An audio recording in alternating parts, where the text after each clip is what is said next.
প্রতিটা দোকানে তো মিনিমাম 100-200 করে চাঁদা দেয়। এটা কোথায় যায়? চাঁদাটা কে নেয়, কারা নেয়, কোথায় যায়? গুলিস্তানে যায় দেখেন, গুলিস্তানে তো অভিযান করছিল, উচ্ছেদ করছিল, আরো বেশি করে বসাইছে। আরো কই বসে তো আসে, একটা উঠাইতে পারছে? এখন যায় দেখেন নিউ মার্কেটের সামনে আগে ছিল ফুটপাতে, এখন রাস্তার অর্ধেক দখল করে ওখানে দোকান স্টিল এখনো আছে দোকান। আপনাদের কি কি ভোগান্তি হচ্ছে একটু বলবেন? দোকান দিয়ে রাস্তা ছোট, মানুষের চলাচল অসুবিধা, ফুটপাতে জায়গা নাই, মানুষের হাঁটার জায়গা নাই, গাড়ি চলার জায়গা নাই, সবই তো অসুবিধা। কিন্তু সিটি কর্পোরেশন গুলো থেকেও বারবার অভিযোগ দেওয়া হচ্ছে, এগুলো আসলে কিভাবে দেখছেন? বেশ ভালো কথা, কিন্তু ওগুলাতে স্থায়িত্ব হয় না। সকালে উঠায়, বিকালে বসে, দুপুরেই বসে। এই যে এখন উঠাই নিয়ে গেল, আবার কিছুক্ষণ 1 ঘন্টা পরে আবার বসবে। এই তোই শাসন আছে, রাজনৈতিক দলীয় আছে, লোক আছে, নেতারা আছে, এই তোই। হ্যাঁ,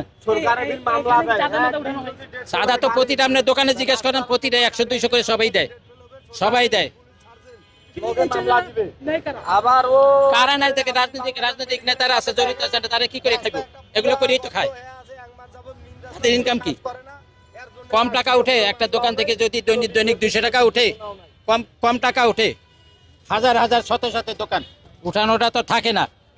আর কারা বসায়, কারা কি করে, এটাকে খোঁজ করে এটা বের করেন। শুধু এখানে বললেন না, পুরা ঢাকা শহরেই সকালে উঠায়, বিকালে বসে। এটা নতুন না, আজকে অনেক পুরানা। এটা কারা বসায়, কারা উঠায়, কারা বসায়, যে যারা বসায় তারাই, যারা উঠায় তারাই আবার বসায়।